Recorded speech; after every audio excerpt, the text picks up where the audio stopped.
sit the exam when you feel ready. Please don't sit the exam if you don't feel ready. If you feel ill, you're not feeling well for any reason, please do not sit the exam.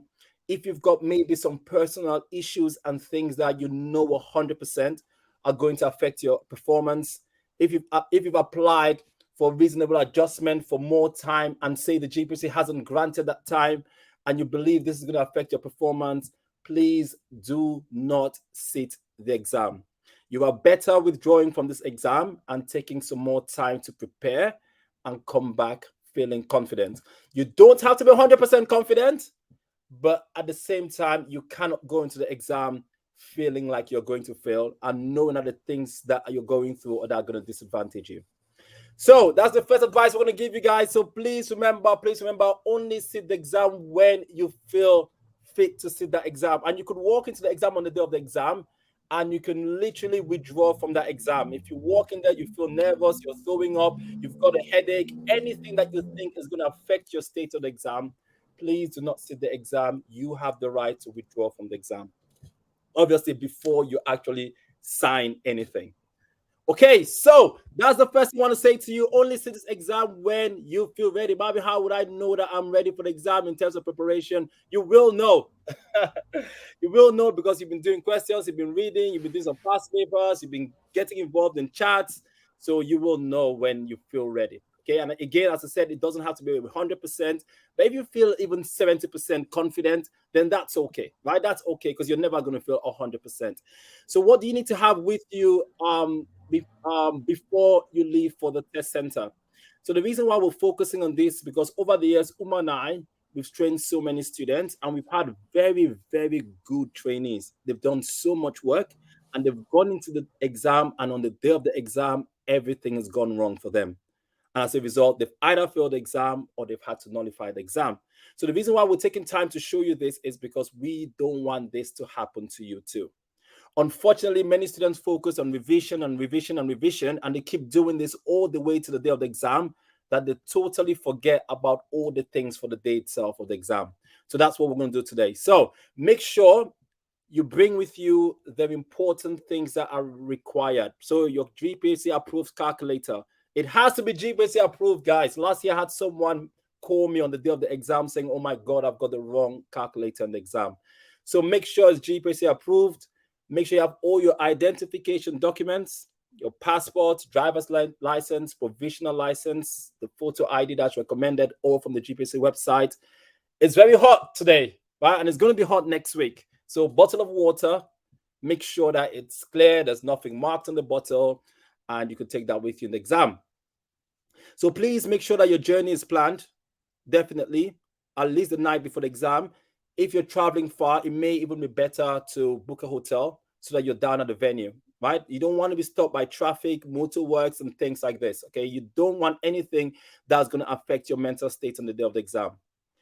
So part one, you guys all know this. The exam is 2 hours for your calculations, 10 to 12, and then part two, 2 p.m. to 4:30 p.m. So most of you already know this, so we're not going to dwell too much on your exam times now. But what you have here is it's important to know about the plan for the day. So the GPHs put this up. So part one, you have to be there by 9 o'clock. Ideally, it's recommended you get the 30 minutes before this exam starts. So I'll say properly by 8:30. Okay, so at 9 o'clock, you've got our registration opens, 9:30, assessment rooms open, 9:50, you got your pre-assessment announcements, and then the exam starts at 10 o'clock. So whatever happens, you definitely have to be there before this exam starts. Once the exam starts, you have 15 minutes to be there. So after 10:15, you cannot sit this exam anymore. So please, guys, this is so important. We've had people that have not been able to write the exam because they got to the exam late. So you don't want that to happen to you. Get there early. And then part one commences at 10. 10:15 is the last time anyone could arrive for the exam. After that, you cannot sit the exam anymore. Part one finishes at 12 o'clock, so it's 2 hours. Then you have your lunch break, guys. Make sure that during this time, you forget about paper one. Don't think about paper one, right? Don't think about those questions. Just start focusing on paper two. Because whatever you've done in paper one, it's done. And even if you worry about it, you cannot change anything. Okay, so you just have to go in there positive. You've done paper 1, move on to paper 2. Don't discuss the answers with anyone. Stay away from anyone that's talking about answers, because this could affect your state on the day of the exam. So please stay away. So I just do that. That something just happened to my screen. Okay. So another thing as well is after lunch, you're gonna obviously have like an hour's lunch, and then after lunch, make sure you get there again on time. You register at 1 o'clock. Assessment hall opens at 1:30, and then your announcements again, which are very important. And then obviously part 2 starts at 2 o'clock. You need to be there latest 2:15 if you want to write that exam, and then it finishes at 4:30. Okay, so that's the plan for everyone. Everyone is this exam at the same time, finishing at the same time. Okay, so very, very important. Don't mess this up. So when should you get to the test center? It's important that you get there at least 30 minutes before the start time, right? So the centers open at 9 o'clock. You want to be there at 8:30, right? You want to be there by 8:30. Make sure you plan your journey ahead, as I mentioned. These are very little things, but I promise you, on the day of the exam, many of you may have been focusing so much on your revision and even staying up all night that you totally forgot that you had to get your passport, you had to get your photo ID, you had to plan your routes, you had to check where there's going to be traffic on your routes on the day, and all these things. Okay, so please arrive at least 15 to 30 minutes before the exam starts so that you are comfortable and you are not stressed. The most important thing on the day of the exam is going to be your state of mind. You cannot do a lot of revision anymore. It's not even advisable to start trying to study and learn new things on the day of the exam. What you want to do is protect your mind, protect your state. And one of the first ways you do that is by getting to your exam hall on time and making sure that there's nothing external that could affect your state of mind. So identifications, take the right identifications, valid passport, driver's license, provisional license, but whatever happens, make sure that this identification will be accepted. Okay, will be accepted, so that everything should be fine. Okay, it shouldn't be any problem at all. If you plan these things, make sure you are ready. They sound like very simple things, but I promise you that the little things that make students fail this exam, not the complex things, the little things. So items, you need to know the items that will be permitted on the day of the exam. There you have all your calculators that are permitted. And I promise you, there will still be some students that will go into that exam without a calculator and realize, oh my God, I left it. Make sure that you have your permitted item. You go to the permitted items list. I've got that later on. But you're obviously going to be given pencils. You're going to be given the papers that you need. If you wanted extra paper, they're going to give you all of this stuff. So you don't really have to bring writing material. They're going to give that to you. Someone's asking a question. What about for those that have extra time? They get less time for break. That's a very good question. I have to confirm. Has anyone done exams? Anyone know this? Do they get less time for break? That's important. Do they? I think someone said yes. Someone told me that, which shouldn't be fair. But I think so. Unfortunately, I think they will get less break time, but obviously more exam time. All right, but I have to confirm that. As far as I know, yes, you all will start at the same time. Okay, for paper 2. All right, let's see next one. So these are permitted items. Go to the list on the GPC website of the things, and I've got lists here later on. Sometimes, some of you might be stressed because of noise. You could actually have some earplugs that could cancel any noise. So whatever happens when you go into the exam, you're not on your own. If there's anything that you think is going to affect your performance, please speak to your invigilators. It's so important, because even if you're going to nullify your exam, or if you're going to do an appeal, if you don't talk about these things and speak to an invigilator and log any things during the exam, after the exam, you won't have any case. And the GP is just going to think, you never mentioned anything. We don't know about this. And now that you failed, you're mentioning these things. So be very careful. All right? Make sure that if there's anything on the day, you sort that out. The invigilator, you mentioned that. Okay. Next slide. Let's see. We have right, so these are permitted items. So approved photographic ID, your approved calculators, pens and single highlighter pen, ruler. These are all things that you can have on your desk. If something's not on the permitted list, I advise you not to take it in, or at least check with the invigilators if you're allowed to have it. Okay, but you need minimal things on your desk as possible to prevent you from stressing with so much on your desk. Okay. All right. So this is all on GPC website, so you can check that as well. Sorry to ask a silly question. No question is silly. Can I use a pencil instead of ink? They're going to give you pencils, but obviously you're electronic, isn't it? It's an electronic exam. But if you have some paper and you want to do some rough work on the paper, you can have a pencil with you. Okay, does that answer the question? I'm not sure, Omar. Can I have a pencil and say the pen is more for your rough work, isn't it? For you to write things down. Yeah, there's no pencil because it doesn't say pencil on there. It's a pen and a single highlighter pen. That's all you can take. Okay. Yeah, so definitely. So please look at that list and only take what's on the list. All right. Another thing that we had, and that's why we had a session with Rahim, is another thing that could stop you from passing exams. So I need to change this. It says BTL testing software, but it's not BTL because that's changes SURPASS. Another thing we said is you have to familiarize yourself with the functionality of SURPASS. And I hope all of you have done that. And that's why we had a session as well, because these are sort of things that could make you fail the exam. Okay, it's not necessarily you've not learned all the clinical and the calculation stuff. It's simply because you've gone in there and you don't know how to use the system.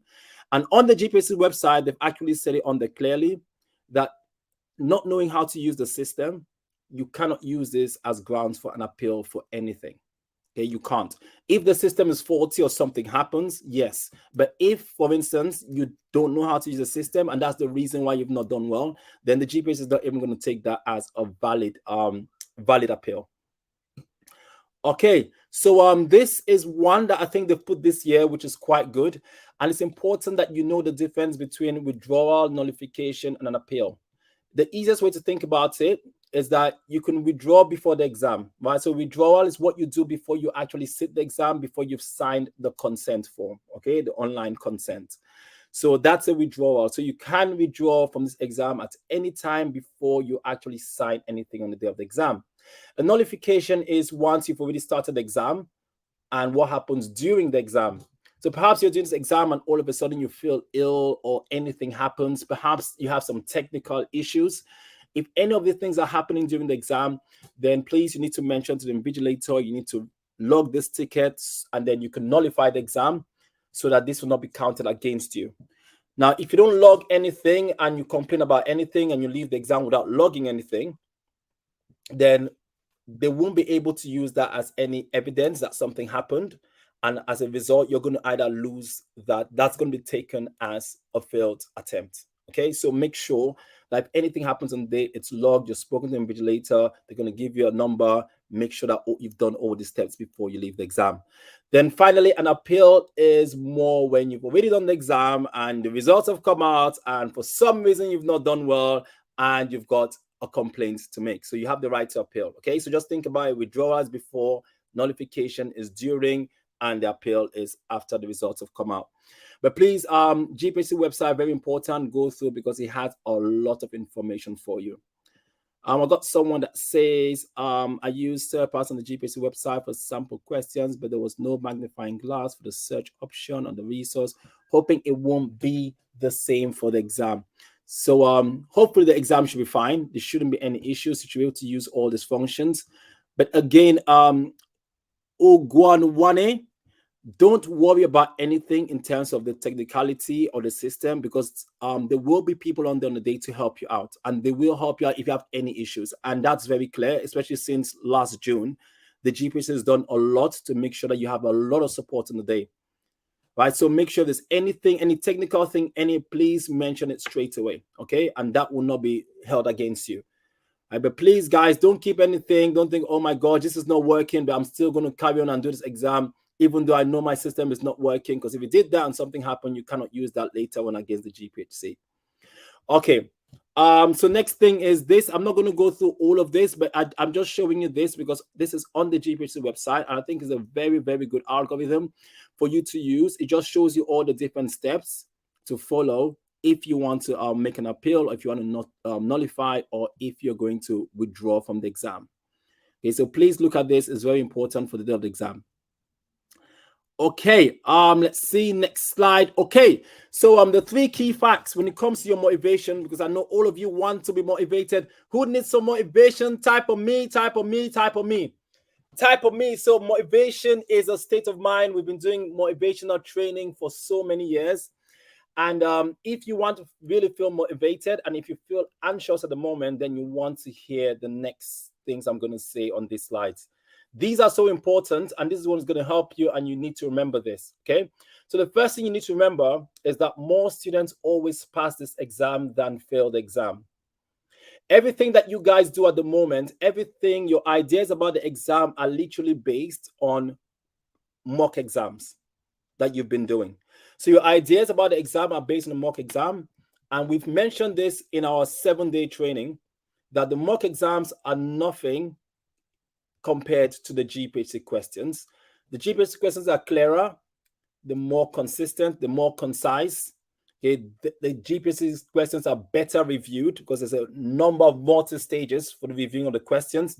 GPHC questions are not ambiguous. So in terms of what you've been using all this while, it's not compared. You cannot compare to the GPHC exam. GPHC is a lot better for you compared to all of these random mocks.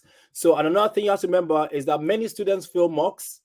Probably a lot more students fail mocks than pass the mock, but in the actual GPHC exam itself, it's the opposite. More students pass the exam than fail the exam. So that should tell you something. I'll give you an example. We had students talk about, oh, they've lost a lot of motivation because they did a Buttercups mock, or they did a Bradford mock. And I'll tell you the truth. Imagine if you did a mock that was so tough and everyone found it tough in the country, say the Sunderland or Bradford mock.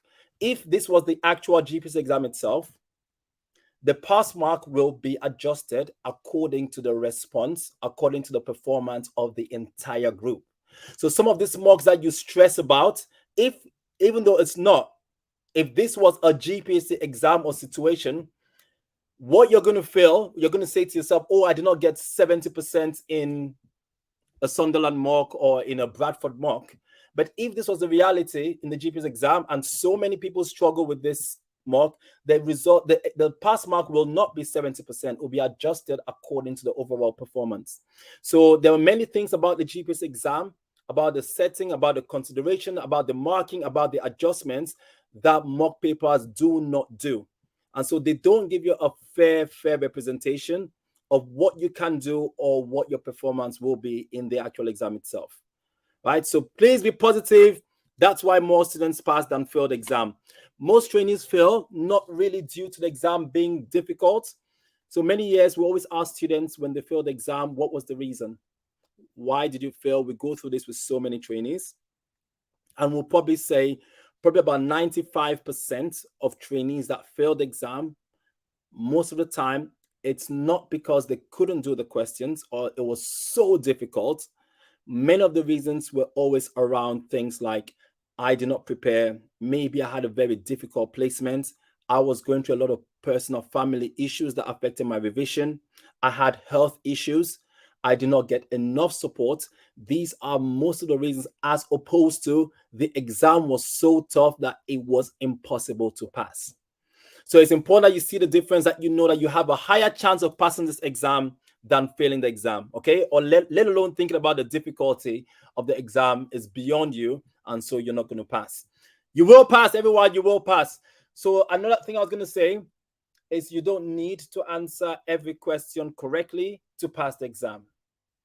All right, so we've seen in situations like, say in November 2022, the most recent exam, the calculations pass mark was about 50 something percent. So I think you needed to have about 23 out of 40 to pass calculations. All right, so in your actual exam, you could fill probably up to 12 calculations questions, and sometimes even more, and you still pass the exam. In your clinical, you could fill up to about 35 questions, 34 questions, and still pass clinical. So please don't, you have more chances of passing this exam than actually failing this exam. That's the bottom line. More chances of passing than failing. So what do you need to do to pass the exam between now and Tuesday? Someone asked a question, what can we do now? So Georgina says this, it will shock you how straightforward it is. Very good. That's a very good point from Georgina. The exam is way easier, Ali, way easier. It's true. And again, I will say this to you guys, and it's not even about being easy where you think, oh, this is too easy. I would say this exam is more, the exam is more realistic for you, right? The questions are more doable as opposed to just easy, because you guys might think, oh, GPS is just putting easy questions. They're not, but the more doable, realistic questions based on your day-to-day practice. And because of that, it's an exam that is totally doable. All right. So don't stress, people. Don't stress. Okay. So let's continue. What we got now? What we got here? There's a comment there. What was clinical out of curiosity, Georgina?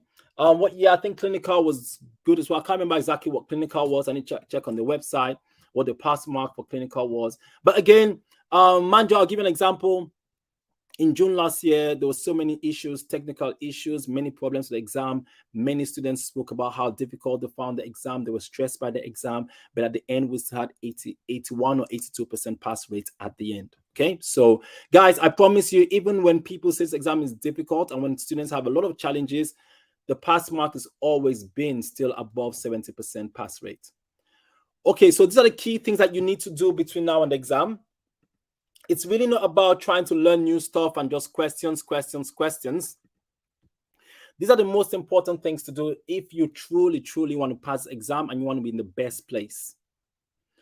The first thing is you need to start reading. If you're going to read anything, you have to just revise, go through things that you've seen before. There's absolutely no point trying to learn completely new information in the next 2 days or the next day and a half. Don't do it. You're better off trying to strengthen the knowledge that you've gathered already and going through your revision notes and flashcards.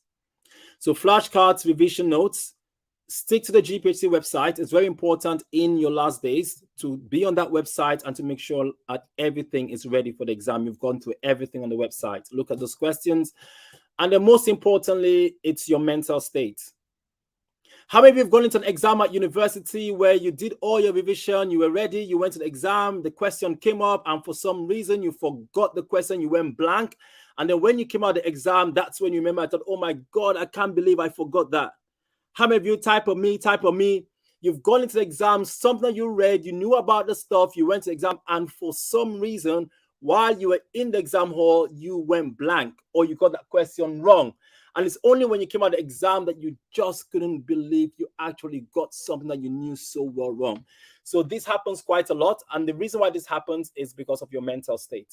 Because you're either not relaxed or you were stressed or you read the question too quickly. All of these things will affect the way you actually read questions. So that's why we say the most important thing 2 days before your exam is not reading, it's not learning new stuff. The most important thing is calming your nerves down.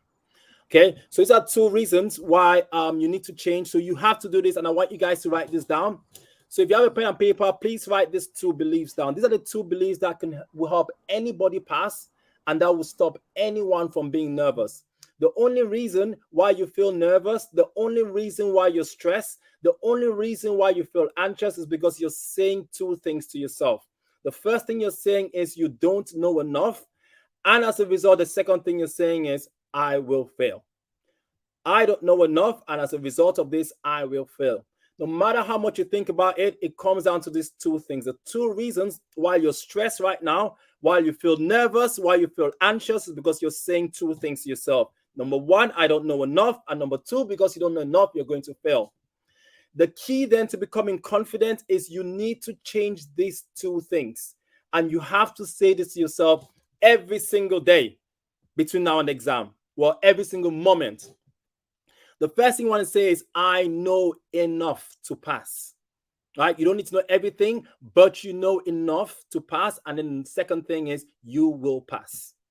These are the 2 most important beliefs that you need to have with you walking into the exam on the day of the exam. If there's any 2 things that I'm going to really tell you to take away from here, is that when you're walking from now on, keep saying to yourself, I know enough to pass and I will pass.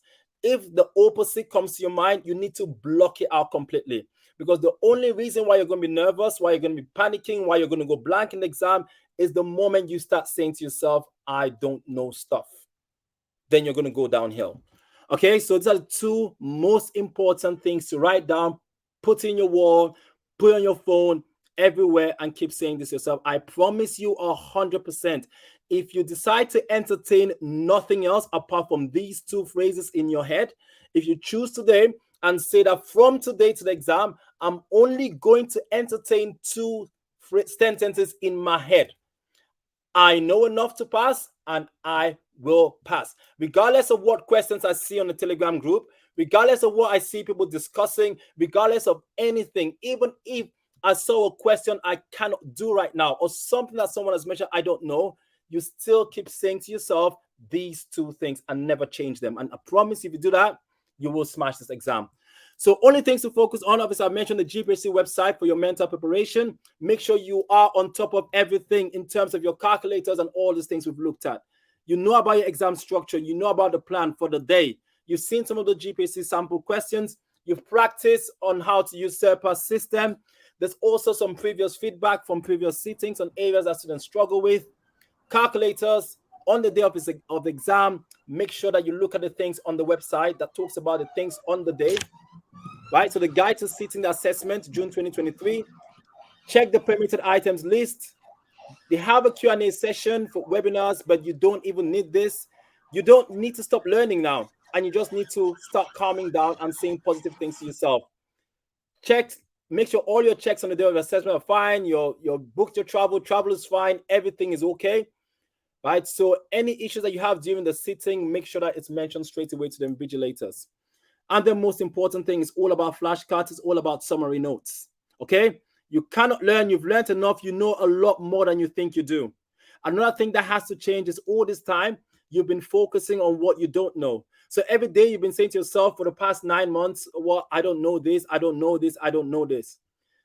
2 days before the exam, you have to change this too and focus on what you know. So it doesn't matter now if you've not read chapter 14 of the BNF. If you've read chapter 1 and chapter 2, all you have to say to yourself is, I've read chapter 1 and chapter 2, and these will be enough to help me pass. Okay? It has to be positive. No negativity, like guys and girls, no negativity. So June exam, this was the June exam last year. 68% of questions were high rating, 25% from medium rating, about 5% from your low rating outcomes, the same as in the GPHC framework. This was the pass mark for the clinical paper. Manjo, someone was asking about last year.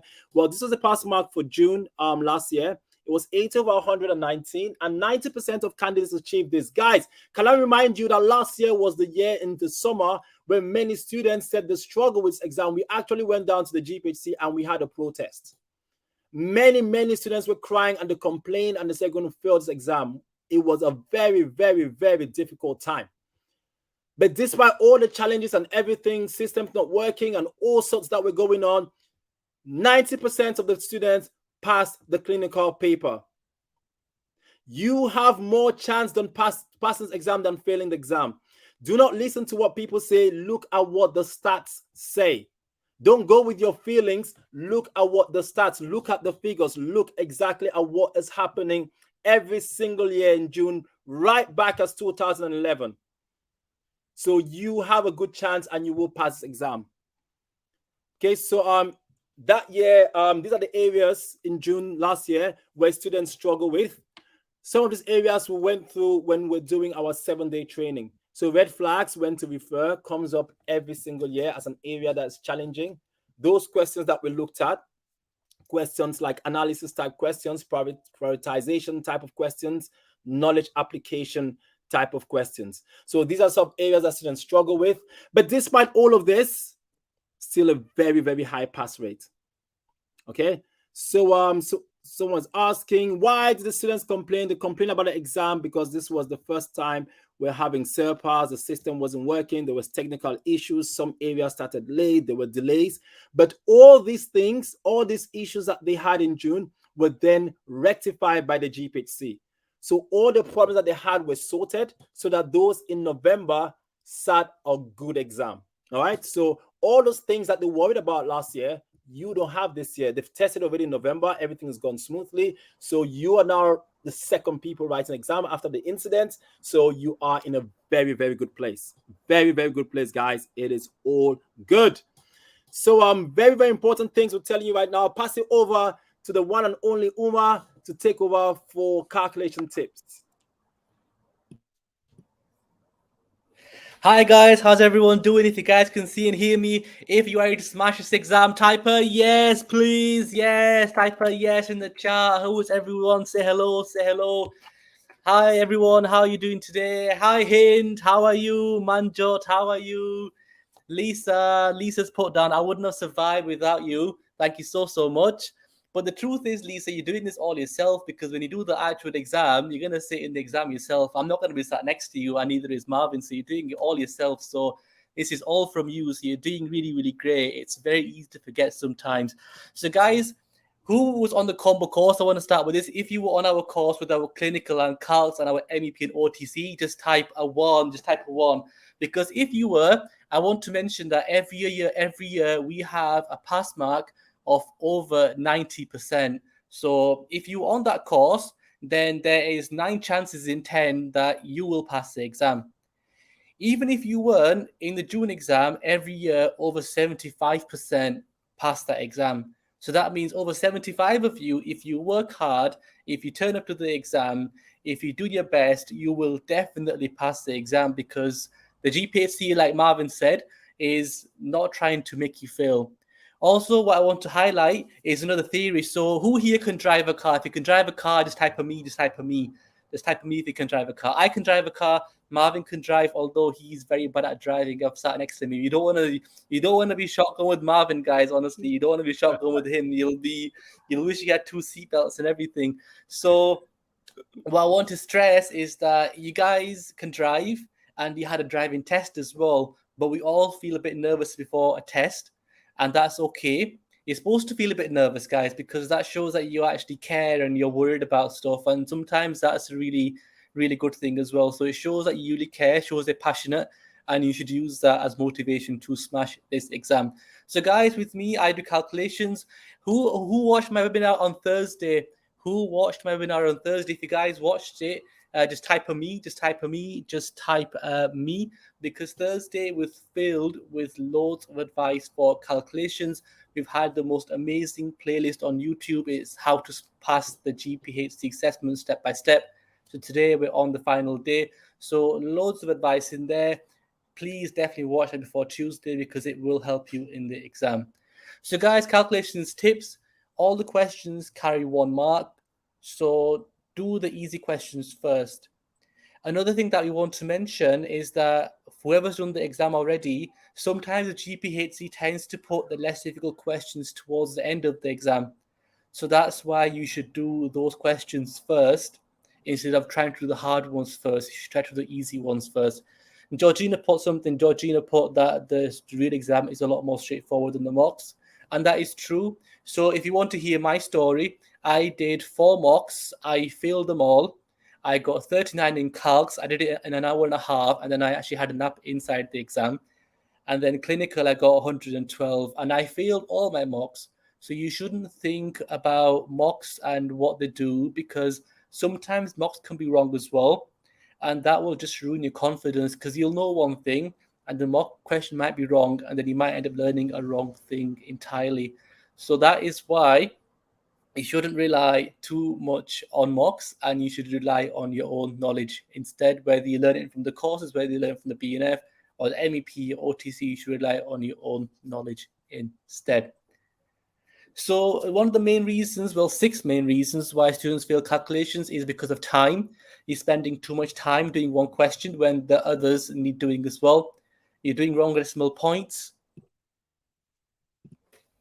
So that is the GPA. To tell you, they told us in the summary for November, they said that a lot of trainees got the decimal points wrong. So it's 1 decimal point, but you're doing it for 2. And then units as well, you're answering to the wrong units. You're supposed to answer it in grams, but you do it in milligrams. So please make sure that you get these very simple things right. And that is because of stress and nerves as well. So you've done really well. You've worked really hard. You've been signed off. You've been on all the courses. You've done all the practice. Please do your best not to be stressed and not to be nervous, because it can also lead to misreading questions.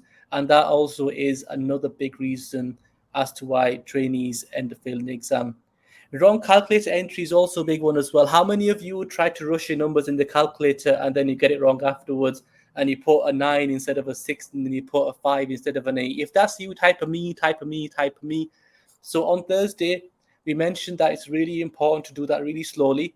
Honestly, just read the paper and enter it as you go along. So 1, 2, 3, nice and slowly, so then you actually put the right numbers into the calculator.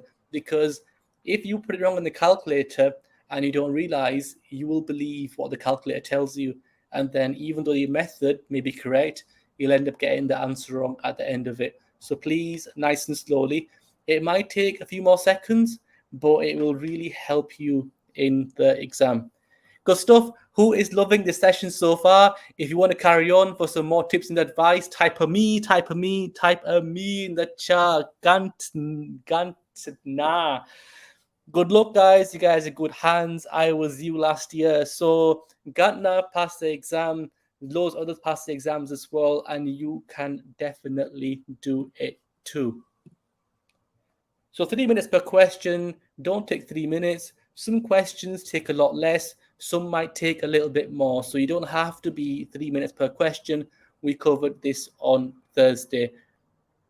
Cover this on Thursday too, but we'll go over it. So you have to read the whole question. You have to write down your method. Don't try to do it in your head.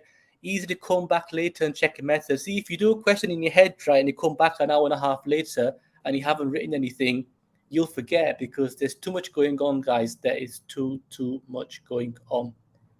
Answering questions, so units, make sure they match. The formulas, most of them you're given in the exam. We went over this in the calculations course as well. Now, for me personally, I left the resource questions towards the end because they take more time. You've got to look up information.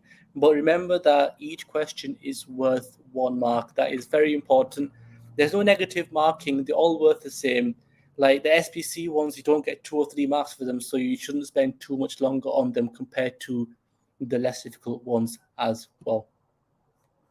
So you got 5 reasons, guys. If you're ready for 5 reasons as to why you'll smash this exam, this type of 5. We've given you loads of tips and advice over the last week. But if you want 5 more tips and advice, type a 5 in the chat box, please.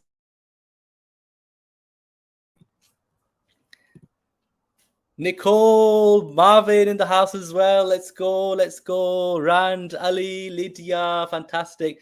It didn't ask for rounding. Do we have to put the whole number? Yes, definitely. Although it's a bit off topic, but definitely yes.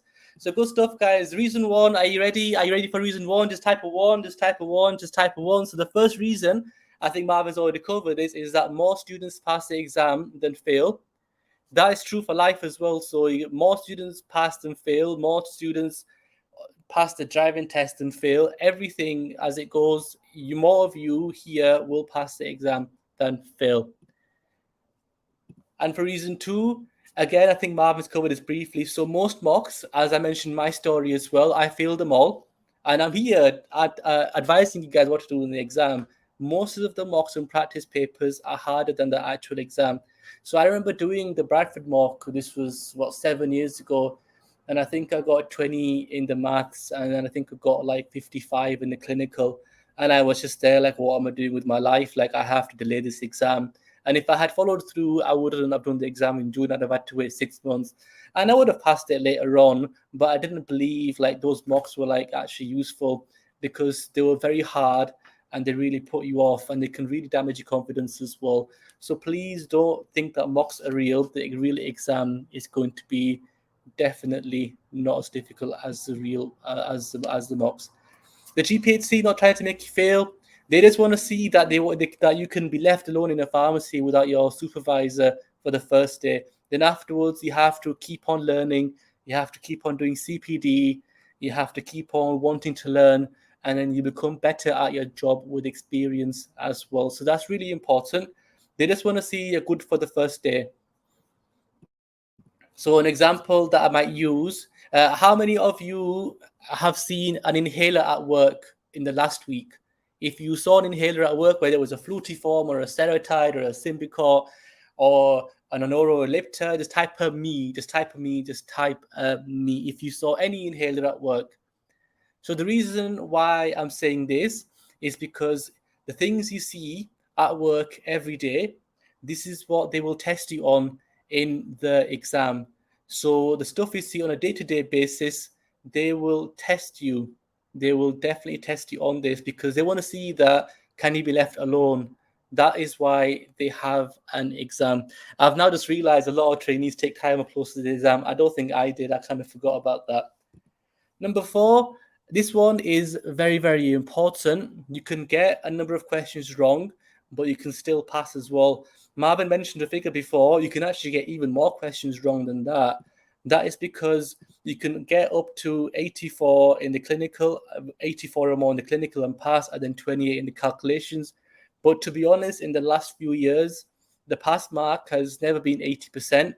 It's always been a bit less. So for calculations, it was less than 60%, the pass mark. So you had to get one question in 2 right, and you pretty much passed that exam. And the same with clinical. I think the pass mark for clinical was 80 for the November exam. Again, you don't have to get the full 84. You can get a bit less and still pass that exam. So you can have 160 questions in that exam.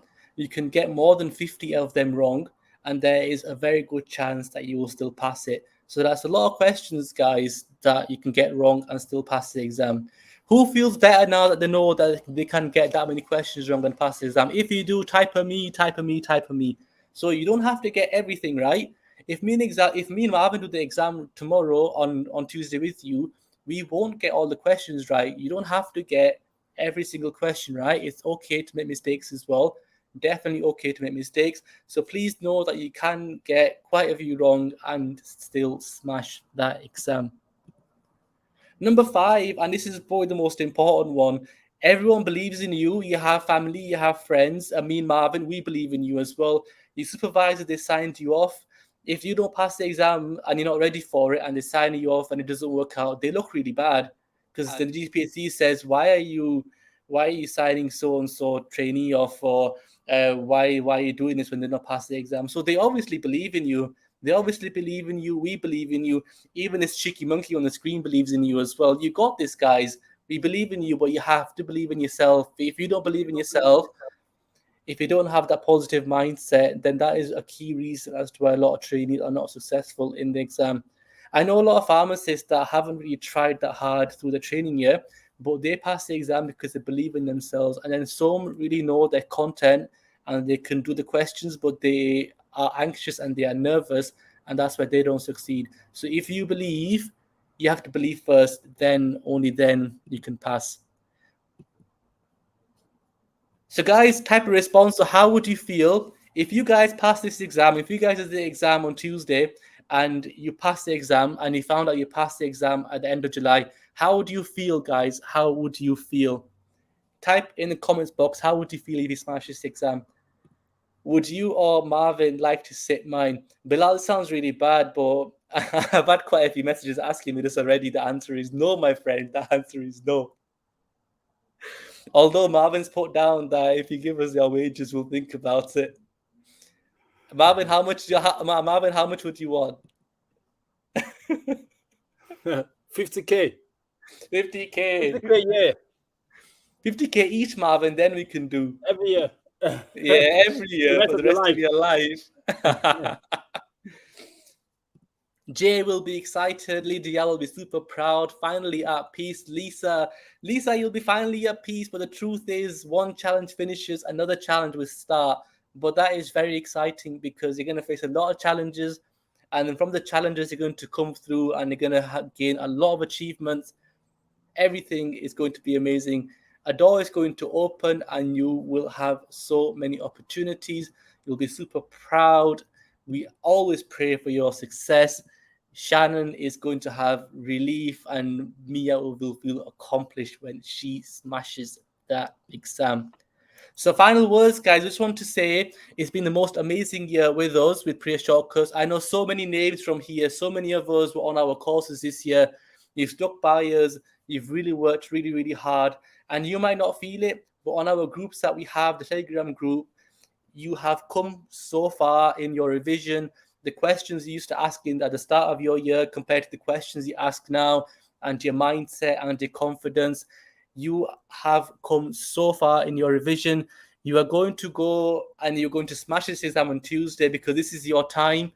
This is your time. This is your moment. You've all dreamt about this for a long, long time, and it's really close by, and you're going to really smash it. So if you are going to smash this exam on Tuesday, guys, you type a yes in the chat box. You type a yes. You type yes. How long after the exam do you get results? You get your results a month after you do the exam. You're going to be really great. You've worked all hard. You've worked really, really hard all year, and that hard work has to pay off, guys. Because if hard work doesn't pay off, then what's the point? There's no point in hard work, guys. If hard work doesn't pay off, there's no point in working hard. So you've all worked hard. So then you have to get rewarded for that. So you will be rewarded with a pass because of your hard work. Yes, Grace. How are you, Grace? Grace is on the combo course. Grace is going to smash this exam. Lena as well, Rand, Eroms, Manjot, Mia, yes, Ali on the course. Everyone is here. Everyone is fired up. Everyone's worked really, really hard, and everyone is going to smash this exam. Good luck for the exam, guys. Not that you need it. You've worked really hard. You're all super talented, and this is your time to smash the exam. I just want to also add that it's been the best year. We've become a bit more automated this year, but our live interaction has always been as good as ever. We worked really, really hard to support you. We just want to say that this is just a part of your journey. This is not like the start and the finish. Nothing finishes when you do that exam. You're going to get even more opportunities in the future. But we're just really proud and honored that we get to be a part of your very early career. Just don't forget us when you're big time players in pharmacy, when you're like just making the big bucks and you're like making change. Just don't run away and forget us. We're always at these shows. We're at the pharmacy show. If you're always there, come say hello. At the Clinical CPC Congress, come say hello then as well. So we just want to say that this is just the beginning for you. It may feel like the end, but it's just the beginning, because after this, you're going to have so many opportunities to make positive and bring positive change to our profession. And that is really, really exciting. Thank you all, guys. It's been the most amazing year. Please stick around, and good luck with the exam on Tuesday. Thank you, everyone. Marvin, over to you. Oh yeah, that's it. Thank you all so much. Thank you. Umar said everything to you. Like the final thing I'm gonna say is, like I mentioned to you guys, your mindset is so important. Another thing as well is the Telegram groups. They are good, but I advise all of you that tomorrow, probably at a certain time in the evening, you want to turn your phone off totally. Okay, you want to stay away from the Telegram groups from about 8 p.m. or so, but stay away because those groups could then affect your confidence. People are asking about predictions. We always give predictions. Umar did so many of these calculations. Gosh, I always give loads of predictions with clinical, but you have to watch my videos. The same calculations has those of you on the combo course. You know those predictions. We've gone through them, but don't even worry too much about the predictions. The main thing is, as long as you've done your work, you will be fine. It doesn't matter what comes up, where it comes up. At the end, they're just predictions. Okay, predictions are not the actual thing. The main thing is you should be ready for the exam. And once you're ready, it doesn't matter. You're going to all smash the exam. So, guys, that's it. Just want to say, be positive. Go in there. Walk in there like the boss. All right. Don't walk in there scared of the GPC exam. Let this exam fear you. Right. Don't be scared of the exam. Let the exam fear you. Like Umar said before, common things are common in the exam. The exam is not trying to give you tough questions. They're trying to give you your day-to-day questions. That's why many of you see GPC questions and go, oh, gosh, how could I ask this question? It's so easy. Just asking what advice do I give with, I don't know, amoxicillin. The reason is because they're not trying to look for easy questions. They're trying to look for the common things that you do every single day. And if giving advice on dispensing amoxicillin is something you do every day, if giving advice on how to take paracetamol tablets is something you do every day in your pharmacy, then these are GPHC questions. The questions are your common day-to-day activities. How many of you agree that there are some things that you do in your pharmacy every day that are so easy? Give me a yes, give me a yes. If there's some tasks, there's some information, there's some things you tell patients like every single day, you have to tell them, but they're like literally basic stuff. Give me a yes, give me a yes, give me a yes. Because if your answer is a yes, then this is what the GPHC would like to test you on. That these basic things, this basic advice, simvastatin, I don't know, whatever drugs you're doing, what advice you give people on Calpol, what advice you give them on headaches, on fevers, everything, what interaction, if you're going to take codeine, just the basic things that you do every single day, nothing complex. These are the kind of questions they're going to be asking you. Okay, someone comes in, chicken pox, all of us go, oh yeah, chicken pox is easy. It's easy. Just give them some paracetamol, right? Some calamine lotion or something. This seems easy, but these are the sort of things the GPH is testing you on. Is the common things, not the easy things, but the common things that happen every day in the pharmacy, which for most of you tend to be standard practice. So all the best, guys. Smash it. All the best. Thank you all for coming on. And we'd love to see you guys on the other side. Special shout out to Hind Abdullah in the house. Thank you, Hind, for your continuous support, always helping a lot of trainees. Guys, take care. Georgina, one love to Georgina, the legend, the lady, the boss lady. Thank you so much. And the one and only man like Umar in the house. Thank you, thank you. We hope you've enjoyed the session. We hope you've enjoyed the journey. Go out there and smash this exam. It is your time. It is your moment to feel at peace. It is your moment to be invincible. It is your moment to be accomplished. It's your moment to open all those doors in your life. Others have done it. You can do it too. See you guys later and all the best. See you, Umar. Bye, everyone. See you, Marvin. See you, everyone.